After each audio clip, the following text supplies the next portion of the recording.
maa ngi leen di nuyu di leen siyaare gën gaa rafetlu siyaare di leen ñaan nag ngeen abonné ci chaîne bii di Walfadjri TV te partage vidéo yi dina am solo lool. fas yéene waxtaan ak yéen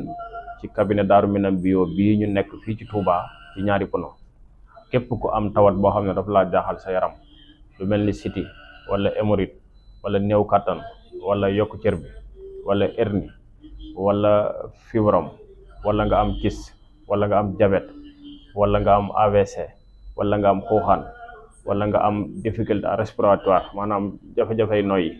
wala nga am dënn buy fat wala nga am épilepsie wala nga am migraine wala nga am faiblesse sexuelle bu la jaaxal boo xam ne dafa dem ba bëgg a àgg ci tële waxuma tële boo xam ne nit ki da koo judduwaale ne tële boo xam ne daf laa dab kooku moom dañ koy traité fii ci Darou Minam bio. ñi am colopathie fonctionnelle, ñi am bronchite,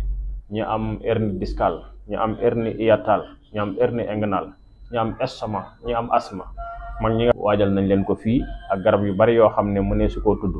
kon képp ku am tawat bu la jaaxal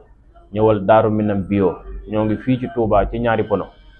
boo fi accès rek ci suuf étage bu weex bi foofu la cabinet Darou Minam bio nekk. di nga fekk bépp garab boo xam ne dana la saafara ci tawat boo fi yor ci kàttanu yàlla suñu borom. ku ñu soxla it mën nga ñëw woo 77 943 06 88 da ngeen abonné ci chaîne bii di Walfadjri TV